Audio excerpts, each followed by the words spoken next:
Ladies and gentlemen, Sushi-To-Go presents commentary over Mario Kart Double Dash gameplay by Nathan and Zach. What's up, guys? It's Nathan and Zach from Sushi-To-Go Gaming, back again with another commentary video. It's been a couple videos since we've done this, and we were wanting to get these out a little bit more frequently, so this is perfect timing, I suppose. But I hope you enjoy the Mario Kart in the background. Hopefully it should entertain your eyes as we entertain your ears. Yes, I'm definitely entertaining here.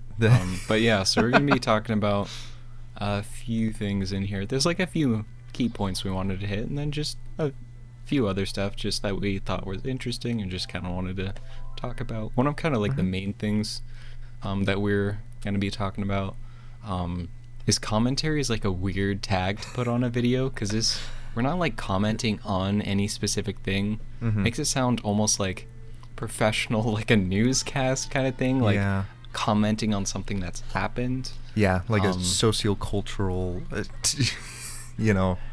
Yeah, it has like weird connotations, and like you watch the video and it doesn't feel like a commentary. It feels like commentary is a very specific thing. So we're kind of trying to move away from that. So I guess one of the first things we'll talk about is, what are we gonna call it? Yeah, we figured we'd completely rebrand the name. We won't rebrand the type of content that it is, because I for one at least really enjoy how it feels. So, but yeah, the name definitely has to change. So I know we both brought a couple ideas to the table, and we figured we'd kind of lay them out and decide on one of them here. Yeah, I wanna save my golden one for last here. But That's fair.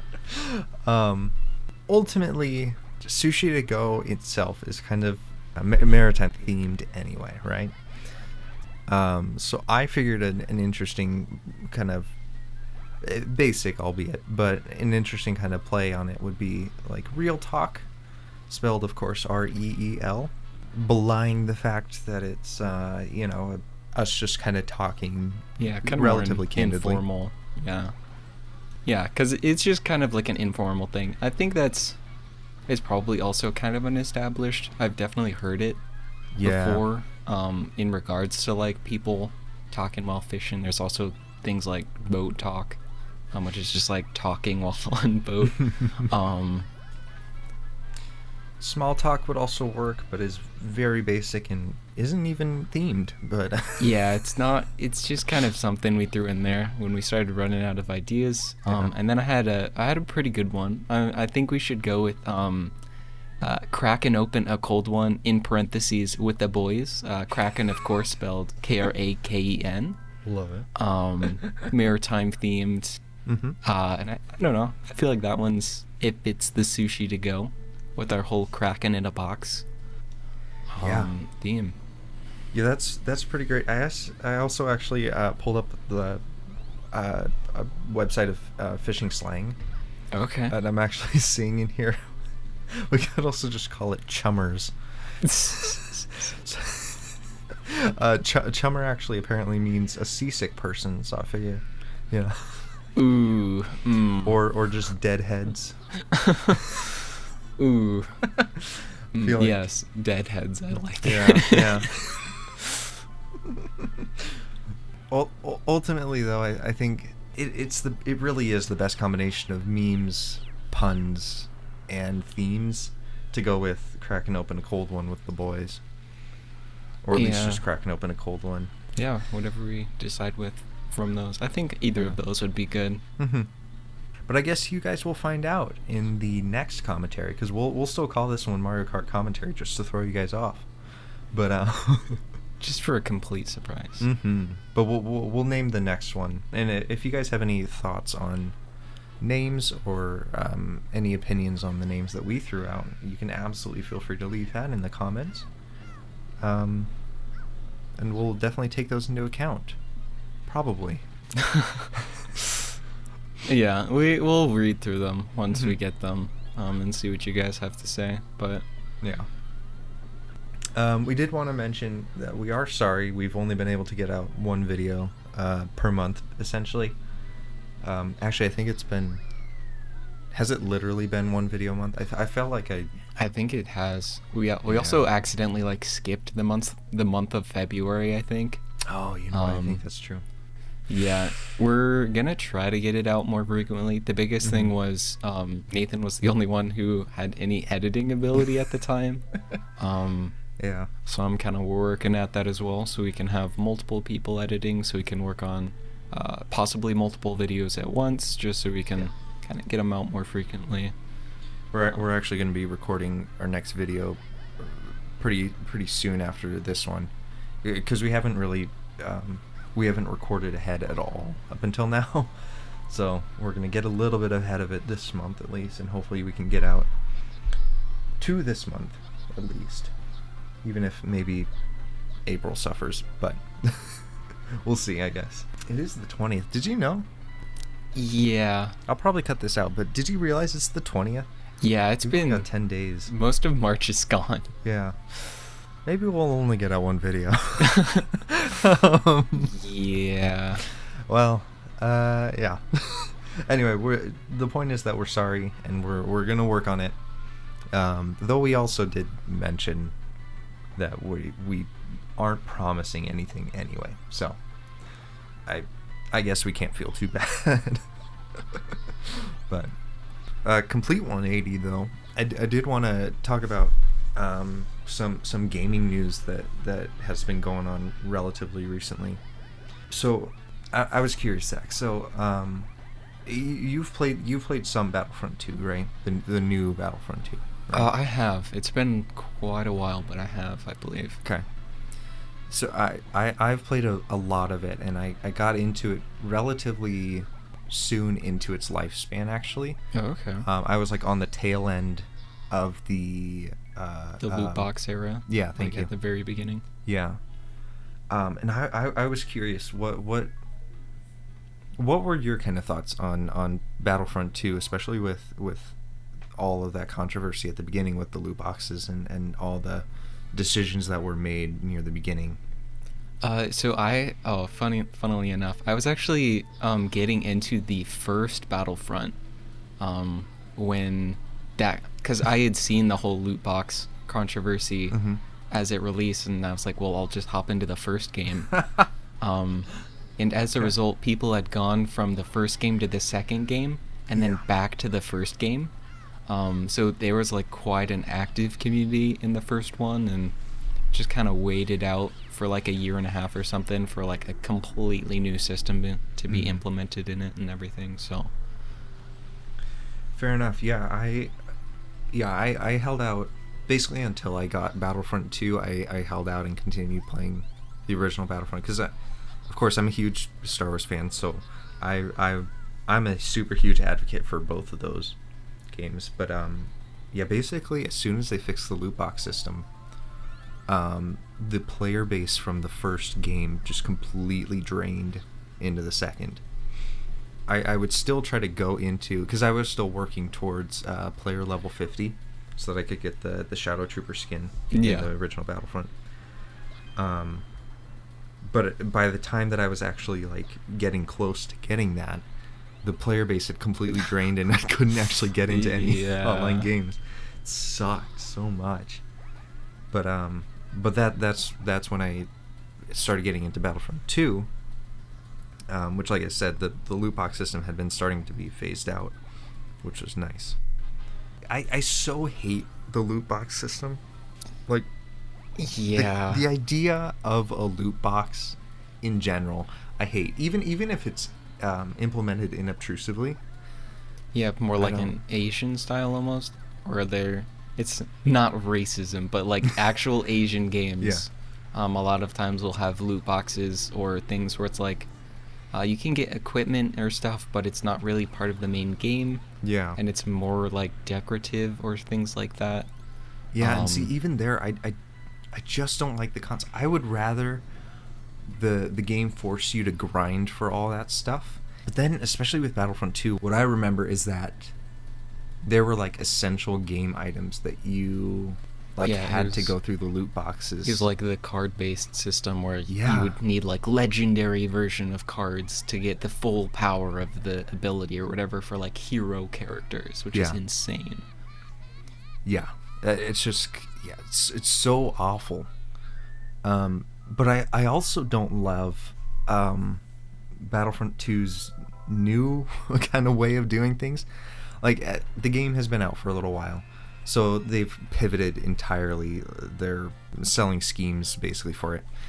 So now you get the celebration pack, which gives you everything except the guns and the star cards, which you have to grind for a little bit. But otherwise, you get every emote, you get every skin for everything just right off the bat. Huh? And how much does that cost? Oh well, that's literally the only kind that you can get of that game now. I don't think you can get the standard game. So you have to get the celebration. And I think at this point now it's been marked down because it's been out for so long. Yeah. But yeah, that's the only version of the game you can get. So everybody now gets the skins. Everybody gets the emotes.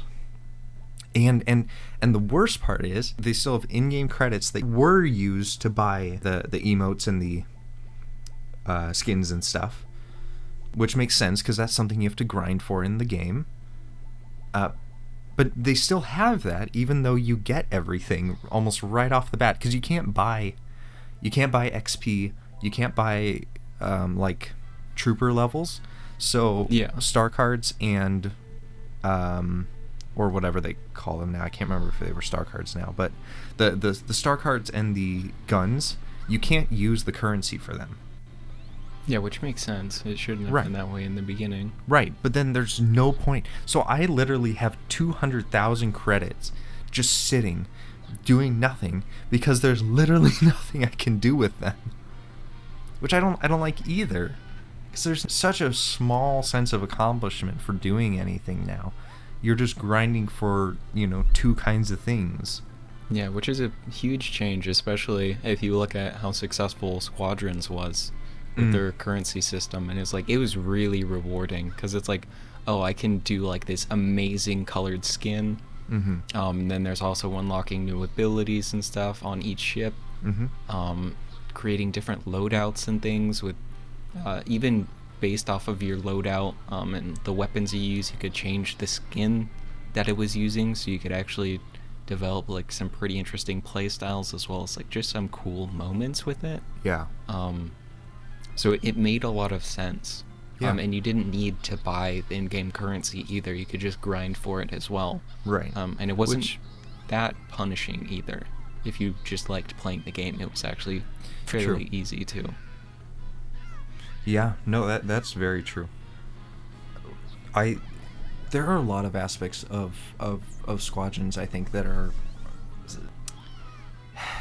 I mean, at its base, it is a fairly simple game. Yeah. I will say, because Squadrons, it's a very simple game. It's done very, very well, but there's not a lot of maps. There's not a lot of battle types, really. Yeah. Hopefully they'll be adding more over time, but for now it's a little bit small. Yeah. I mean, it's still $40. I assume it's probably starting to go on sale every now and then, but... Yeah. Well, I mean, wasn't there even that sale recently on Steam that had... might even still be going on, but that had, like, Battlefront 2... Yeah. Fallen Order and Squadrons, I think, right? Yeah, Bundle? the triple bundle. That might still be going on, actually. Yeah. Which, first and foremost, is a fantastic bundle. I love that. That's a perfect 3 games to bundle together. Yeah, of the games to bundle, that would definitely be the best. Yeah. I'm just glad that EA has finally turned around, kind of turned its ways a little bit, at least with their Star Wars games. So that it's not quite as... I mean, that loot box system is gone now. It just is. Even with Squadrons, it's gone now. Yeah, which it makes sense that Squadrons the currency system is done so much better, just because Battlefront 2, like, they had to change the already implemented system. Yeah. which was kind of rough. I'm curious here. It looks like the bundle is still going on. Oh. It is, Squadrons Jedi Fallen Order Deluxe Edition and the celebratory edition of Battlefront 2 for $42. Oh, or like $42.72. So like 43. But those games are worth like 100 and something. Yeah, holy So crap. that's like 25% plus off, I think. If this video comes out by the time, and this deal is still going on, I personally highly suggest that you go pick that up immediately. So there was one more bit of Star Wars game news really that kind of came out recently, and then there was one more bit of gaming news that I've seen that I wanted to talk about. But so I guess first and foremost, the contract for Star Wars games has been released from EA. So yeah, I did hear that. They're still being contracted to make Star Wars games, but it's not exclusive anymore, which is fantastic. Love it. But now Ubisoft has actually been contracted to start working on an open world Star Wars game. Okay, is this kind of more... Do you know if it's kind of more traditional, kind of like a KOTOR system or like Jedi Academy? No idea. Okay. We have no information about it other than that. Gotcha. Well, I mean, there has been some semi-open worlds in the past, like I was saying. I mean, there were older games, like I'm talking about Knights of the Old Republic, which was kind of a more Roll20 based like underlaying system, but it was still, it was like a level, open world by levels, and then that's kind of the same for like what's it called, the Jedi Academy series? I know that was one of the games. I thought the Jedi Academy series was I think it's the Jedi Knight series, I think, because Jedi Academy was like one of the games, if I remember correctly. But it was the Jedi Knight series, where you actually, this was from early 2000s, I think. The first release was 1995. Yeah, with Dark and the Forces. last release was 2003. Oh, okay. Yep. So it started in 95 with Dark Forces. Yeah. If anyone's interested, a lot of that series was incredibly well. It's just really well done. It's very good. Some of the later ones, I know, I think like Jedi Academy and Jedi Outcast, depending on your graphics card, and how it interacts with, I think it's the Metal engine. I think that's what engine it runs on. Sometimes it can crash randomly. But I think most of that's been smoothed out. They're fairly cheap. Definitely good to pick up when they go on sale.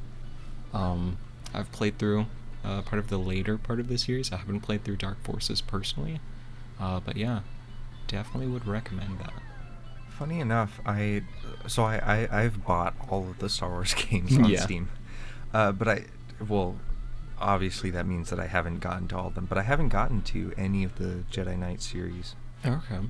And I do really need to do that because Kyle Katarn, what a legend. Yeah, definitely. Okay, and then I think we were also going to talk about like Microsoft buying Bethesda. Yeah. I believe.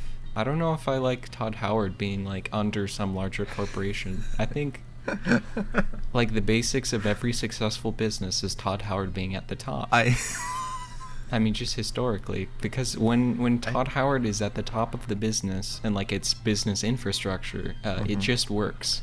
Mm-hmm. And that's why we have Fallout 76. Yeah, it's the best game ever made. Best game ever made. Yeah. I love the fact that dueling was a system implemented, so you can't just shoot on sight. Oh, and if someone decides to turn on their peaceful mode, you can like shoot them infinitely and it does nothing. Oh my gosh. So that's cool. Thank you, Todd. I really enjoy that. I mean, I'm not personally a fan of the Fallout 76 or like just the Fallout series in general. It's just not my like aesthetic, I guess would be the term for it. It's just not my kind of game. Definitely a fan of like the Elder Scrolls and stuff, but Fallout's a little outside. But yeah, I definitely it was a rough launch. Launch. But, as far as I know, it still hasn't gotten better either. Oh, I mean, at this point, I think they've dropped it entirely. But a lot of people have dropped it. I hear it has gotten a little bit better just because they've fixed some of the raids and some of the bugs from launch. But the base system just wasn't super well thought out to what players would actually want, just because I think they were trying to be thoughtful of like peaceful players or like younger players, but then didn't implement like an entirely new server for them. That's what they should have done, because I feel like a lot of people are like, oh, it's the wasteland and everybody's like hostile and stuff, because that's kind of, I think people were expecting more like a Fallout themed Rust, where it's like very like attack on site, which may talk and stuff, but because it's the wasteland. Like in previous games, like you would get attacked on site, or there would be big story arcs of like being betrayed by people you previously trusted and stuff. So I don't know. Anyway, that aside, that's a side note. But I have an interesting quandary with the Bethesda acquisition specifically, because I don't love Microsoft buying. I know that I'm kind of extrapolating a little bit here, but I don't love Microsoft buying every game studio, you know. I mean, they're probably doing it because they want to have like lower price of like getting licenses for Game Pass. Which is probably true. Yeah, they're probably just trying to hit the big ones so they can do Game Pass cheaper and stuff. But yeah, like the monopolizing of a lot of these large businesses is kind of worrying as a consumer. But then again, like you look at Bethesda specifically, they've traditionally put out subpar games. That have had some fantastic elements, but have been buggy as frick. Or you have, you know, Fallout 76, or like you even look at Skyrim, a beloved game that is still just broken in a lot of ways. And then I believe some people referenced a lot of the ways, or some of the glitches were like system level things where it was difficult to fix. And when they were fixed, they were in like the unofficial patches released by players and stuff who fixed bugs in the game and stuff. And that's just unacceptable, especially when they were putting out online updates, right? And patches and stuff. For Skyrim? I don't... For that and other ones, I'm not... They probably did for their online game, like the newer one. Elder Scrolls Online. Okay, fair enough. Because there was regular, like, big releases to that, so I'm assuming that was less buggy. I haven't played it personally, but... Then let me put it on a little bit more grand scale. That is an unfinished game. You shouldn't be putting out an unfinished game, which is actually an issue that I have with a lot of modern games that do lean so heavily on the online updates. They're putting out unfinished, untested, problematic games, and then just relying on the fact that they'll be able to put out patches in the near future. I mean, Cyberpunk 2077 was the exact same thing with that. They put out an unfinished game that could have been good, but then wasn't because they didn't finish it. They had been working on that game a long time, and it definitely had potential. But at this point, people have fully played through the entire game multiple times over, if they even wanted to play it multiple times over. They've done that already, and it's done. The game is done. The game is over with. You know? I haven't heard anything about it since right after its launch, when everyone streamed it or was just disappointed in general. Right. And there were some people who were excited about that, but those people aren't playing it anymore. Which is normal. That's normal, but you can't rely on patches that are coming, 5 months after the game is out to sustain people, because people aren't playing your game that far out. You might have people playing it again, a year or two from now, but that, there's going to be a long period where between when it launches and when people pick it back up as a little bit more of a nostalgia thing, or just, I have another game that I want to play, something like that. Yeah. And people, there's going to be a huge lull in people playing it.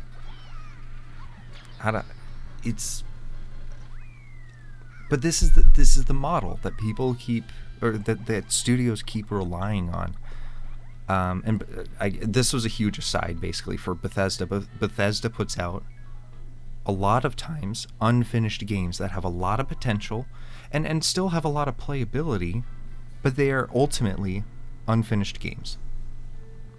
Yeah, which, even though this is kind of a bad thing because it's another large publisher, like gaming publisher, being purchased by Microsoft. Right. I mean, maybe under a more like authoritative corporate head, it might kind of improve those like polish issues and like bug issues. Right. I mean, it remains to be seen. We'll see For sure.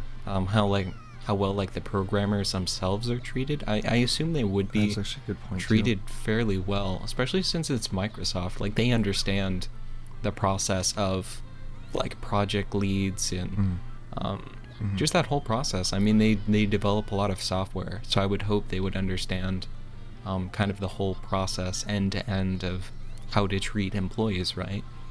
Yeah, I would think so. That would stand to reason. Yeah, I guess we can't really say anything until it's been like True. a couple years down the line and see how it's kind of playing out, and once there's a little bit of history of Bethesda publishing games under them, we can kind of hear. I'm especially interested to hear about like how the programmers are treated, just because there's been a lot of issues in the industry regarding treatment of the actual people making the games. Yeah. Just because of really hard deadlines pushed, and just over-promised things by just their publishing company, not even like the people making the games themselves, but a lot of times the publishing company just asks for too much. But yeah. Yeah, that'll definitely be something to look out for. Yeah, talking of things to come, we're also planning a few different video ideas. We're deciding between, I don't know if you guys have heard, a small game called The Hex. So the person, Daniel Mullins Games, created The Hex, but they also created Pony Island, which was huge. Oh, Pony Island, yeah. On YouTube a while ago. Like, this is years ago, 'cause I think like 2016 era. Yeah. Yeah. But The Hex, I don't think got as much love as Pony Island did. No. It's definitely a good game. Very narrative, very interesting. But the other game that's we're thinking about is also very narrative, which is Life is Strange. I've not played it at all. Nathan has definitely played through. I am the biggest fan of Life is Strange. I've completely played through the first game, the second game, and the prequel. And I'm so incredibly excited for the new third game that just got announced, True Color. But yeah. I actually have no idea what this series is about, if I'm being perfectly honest. I've like heard the name before, and I've seen like bits and pieces of like seeing it's a narrative game, but I have no idea. So that could be something where maybe Nathan kind of plays through and I'm watching along trying to pick up what's going on. And for the Hex, it would kind of be more switching off back and forth, just because it's broken up pretty evenly, just in the different areas of the game. Don't want to give too much away if you guys haven't played the game yet. And the Hex is a game that I haven't played personally, so I'm excited for that. Yeah, and then I guess the other videos is we're gonna try and keep on making these commentary videos. Well, I call them commentary until we have commentary for now. Yeah, cracking open a cold one with the boys, possibly in the future here. Yeah. But those three will basically be the next three videos in some form or other. We'll probably get out the gaming videos first and then the commentary, but that's subject to change. So, but I also did want to mention, we do have an Instagram and a Discord, and we would love for you guys to all join one or both. Instagram we mostly just use to announce our videos, but we're trying to get the social media thing trying to be more active.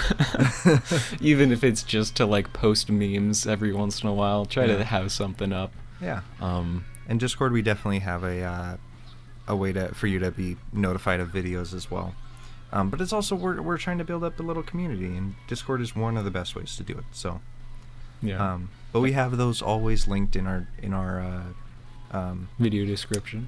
Thank you. They're always in our descriptions. You can always just go click on the link down there. And of course, subscribe, like the video, comment. Is there anything else that YouTube asks for us to do anymore? Yeah, click the bell or whatever. Oh, the bell. Yeah. Yeah, the notification. Yeah, it's not like we've been spamming you guys so far. It's a fairly safe move at this point. Yeah. At most, you'll get 2 videos a month, so I think you're pretty safe here. But yeah. But we'd love to interact with you guys, and we really do enjoy it, even if we don't do it as well or as frequently as we maybe should, or want to. But we're getting better at it. The videos are gonna start coming out more frequently as we get better at it. Yeah, we're hoping to build a little bit of a community, and I think we're gonna grow as the community grows. So the content and kind of how we're interacting is gonna change. So yeah. So the more you guys, though, let us know how things are going, and like the videos, and and subscribe, and all that type of stuff lets us know. Yeah, I think biggest thing is even more than it's leaving a comment. Comments are a big thing. Like we're trying to improve here, even if it's just shouting at us about having never posted anything. Yeah, that's better than nothing. So at least we know how you guys are feeling there. Yeah, and engagement gets us higher in the algorithm, so it really does. That's, and I will also just honestly say that's never our focus. We do this for the love of doing it and just being able to hang out together and play games and stuff, and for what little community that we have right now, and what community we might have in the future. That's why we do it. We don't do it for recognition. We don't do it to boost the algorithm. We do it for the love of it, but boosting in the algorithm, not the worst thing. Yeah, well, especially we're trying to build community here. But yeah, that's kind of the things we wanted to talk about today. Yeah. But yeah, if you guys wanted to leave a comment about if you liked the Cracking Open a Cold One with the Boys, as the name of like future kind of talking based videos, that'd be good. As well as what would you crack open with the boys? Are we talking like ginger beer here? Are we talking like good old Mountain beer, Dew, full Mountain Dew, PepsiCo, Coke product? Obviously a Coke. Yeah, consume product with the boys. Consume product. Yeah, but that's all we had, guys. So take it easy, I guess. Yeah. Have a good night, day. Okay, bye.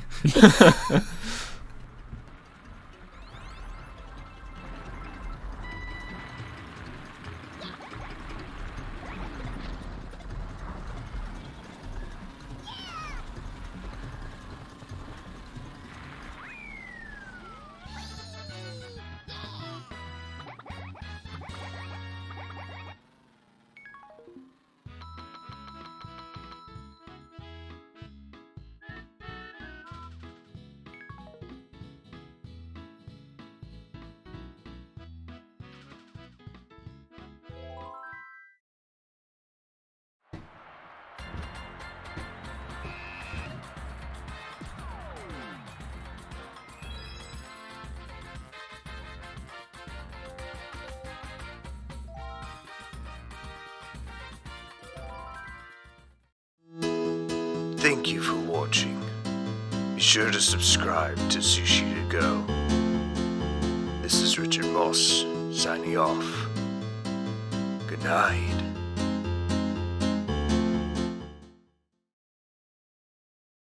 The more you interact with us and let us know how the videos are and stuff, the more we'll be able to figure out how to do things, because we're very young in this.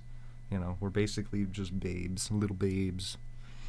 I don't know if I like myself being described as a babe. My pronouns are he, him. So, like, if you could... Yeah, okay. You're right. You're right. And I'm sorry. Yeah, thank you. Oh,